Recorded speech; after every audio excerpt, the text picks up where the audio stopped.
Good morning students, class 10 economics के new chapter के साथ in the new chapter of economics new topic of economics foreign trade and integration of market.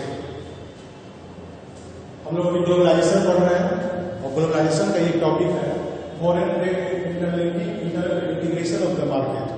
Means कैसे foreign trade दुनिया के different countries के market को जोड़ने का काम करता है। ठीक है, तो अब देखेंगे basic function of the foreign trade. Foreign trade का बेसिक फंक्शन क्या होता है?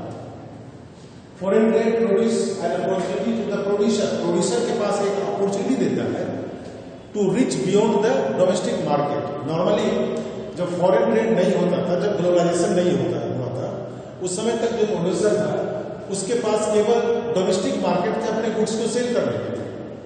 लेकिन जैसे फॉरेन ट्रेड स्टार्ट हुआ, ग्लोबलाइजेशन स्टार्ट हुआ, लिबरलाइज हुआ, तो प्रोड्यूसर को चांसेस मिले अपने गुड्स को beyond the domestic market sell करने के। वो अपनी कंट्री से बाहर उस गुड्स को सेल कर पाते हैं। This is the first function of the foreign trade. Second, compete with the market of the other countries। इन्हें चांसेस मिलता है, मौका मिलता है अपनी गुड्स के क्वालिटी को, क्वांटिटी को उसके डिस्प्ले करने का कि दुनिया के डिफरेंट कंट्रीज के जो प्रोड्यूसर है उससे compete करने का। जैसे मान लीजिए अगर ये फॉरेन ट्रेड नहीं होता तो इंडियन गुड्स प्रोड्यूस करके इंडिया के बाहर नहीं जा पाते और वहां पे compete नहीं कर पाते कि हमारे गुड्स अच्छे हैं या फिर दूसरी कंपनी का गुड्स अच्छा है। तो उसे चांसेस मिलते हैं कंपीट करने का, अपने आप को बेटर शो करने का मौका मिलता है, अपनी कंपनीज के प्रोडक्ट को बेटर शो करने का मौका मिलता है। और वो कैसे मिलता है? फॉरेन ट्रेड से मिलता है। किसे? प्रोड्यूसर को मिलता है। Expanding the choice of goods. और जब ये फॉरेन ट्रेड होना स्टार्ट हुआ, ग्लोबलाइजेशन हो गया, फॉरेन ट्रेड स्टार्ट हो गया, मीन्स लोगों के पास चॉइस आ गया, कंज्यूमर के पास choice. Consumers earlier there were limit choice to the consumer. उनके पास लिमिट चॉइस होता था, जिस कंट्री में भी हो, जहां कहीं भी हो, उनके लोकल प्रोडक्ट जिस क्वालिटी के हो, जिस क्वांटिटी के हो, उन्हीं को उनको एक्सेप्ट करना पड़ता था। But foreign trade made easy for the consumer to having the lot of choice. उनके पास कई तरह के चॉइस आ गए और पहले उनके पास लिमिट चॉइस होता था। तो ये फंक्शन आपको किसका है? ये बेसिक फंक्शन आपका हो गया फॉरेन ट्रेड का basic function. This is the basic function of foreign trade.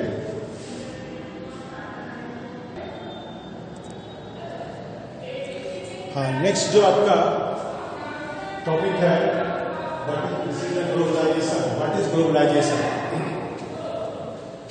तो ग्लोबलाइजेशन एक प्रोसेस है that is the rapid integration of the or interconnection of the countries. Globalization a process in which through which the rapid integration or interconnection of the different countries, दुनिया के different countries को fastly जोड़ने का जो काम करता है वो ग्लोबलाइजेशन होता है। और इसमें एमएनसी का बहुत इंपॉर्टेंट रोल होता है। MNC multinational companies, multinational corporation का बहुत इंपॉर्टेंट रोल होता है, क्योंकि इसके through he movement of the goods, एक कंट्री से दूसरी कंट्री में गुड्स का मूवमेंट होना, इन्वेस्टमेंट, एमएनसी बड़े पैमाने पर पैसे इन्वेस्ट करके कंपनी खोलती है, कोलैबोरेशन करती है या फिर ऑर्डर प्लेस करती है कंट्रीज में, और टेक्नोलॉजी भी प्रोवाइड करती है लोकल कंपनीज को ताकि मोर एंड मोर प्रोडक्शन हो सके और गुड्स का सप्लाई हो सके। और ये होता है बिटवीन द कंट्रीज। ठीक है, other way of interlinking the countries, और भी तरीके हैं कंट्रीज को इंटरलिंक करने का। वो देखिए कैसे है? मूवमेंट ऑफ द पीपुल, लोगों का मूवमेंट होना। लोगों का मूवमेंट किस तरह से? देखिए, पहला है बेटर इनकम के लिए। लोग एक जगह से दूसरी जगह काम की तलाश में जाते हैं, बेटर इनकम के लिए, बेटर जॉब के लिए, अच्छी काम की तलाश में जाते हैं, and for the better education, और आप कर सकते हैं और भी है recreation,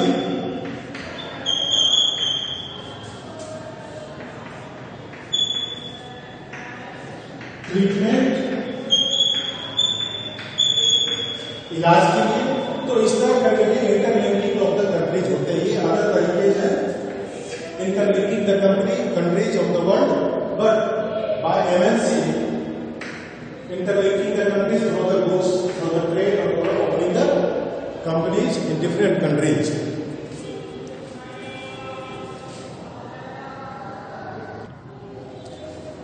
Factors that have enabled globalization. Globalization को अफेक्ट करने वाला जो फैक्टर्स है वो आपके सामने है, देखिए, जिसके कारण इजीली वर्ल्ड ग्लोबलाइज हो गया। पहला है टेक्नोलॉजी, और वही टेक्नोलॉजी आपको देखिए faster technology in the sector of transportation के सेक्टर में टेक्नोलॉजी बहुत रैपिडली डेवलप है, जिसके कारण डिलीवरी ऑफ गुड्स फास्टर हो गया, इजियर हो गया, एंड लोअर कॉस्ट पे गुड्स का ट्रांसपोर्टेशन हो जाएगा। स्पेशली आप देखिए ट्रांसपोर्टेशन के sector, 2 wheeler, 4 wheeler, 3 wheeler and बड़े बड़े गाड़ियां, मॉडर्नाइज गाड़ी, मॉडर्नाइज व्हीकल प्रोड्यूस किए गए, मल्टी यूटिलिटी व्हीकल्स आप देख सकते हैं। मल्टी यूटिलिटी व्हीकल मीन्स एक ही व्हीकल जो कई तरह के काम कर पाते हैं, और ये सभी पॉसिबल हुआ कब, जब हायर टेक्नोलॉजी डेवलप होकर वर्ल्ड के डिफरेंट कंट्रीज में जाने लगे, और ये पॉसिबल हुआ मल्टीनेशनल कंपनी के थ्रू। मल्टीनेशनल कंपनी ने टेक्नोलॉजी को ट्रांसफर किया one country to another country, इसके कारण production fastly, delivery fastly, easier with lower cost.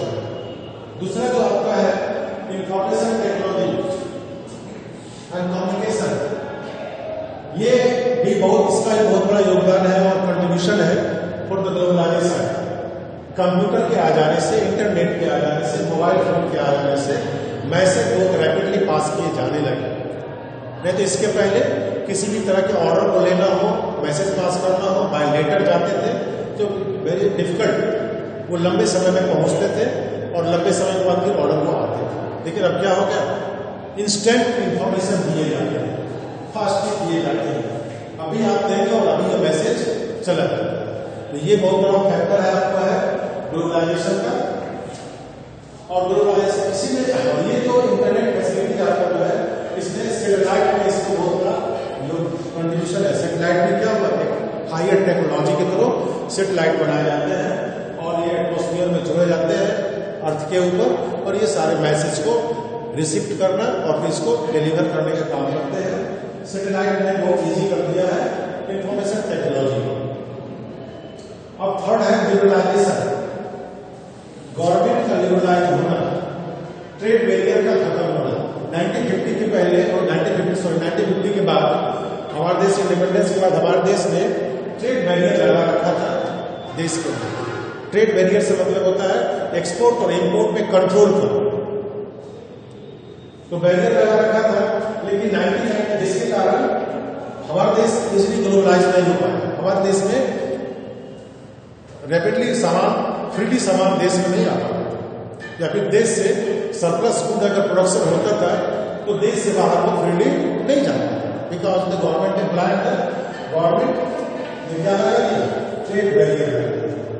1990 के बाद ग्लोबलाइजेशन होने के बाद ये बैरियर खत्म कर दिया गया, ट्रेड बैरियर खत्म कर दिया गया। When the trade barrier is abolished, eradicated, that is called the liberalization। इस गवर्नमेंट लिबरलाइज होकर उदार होती है कि आप एक्सपोर्ट इंपोर्ट इजी हो सकता है, हमारे देश से गुड्स बाहर जा सकते हैं और हमारे देश से बाहर से गुड्स बिजली में आ सकते हैं।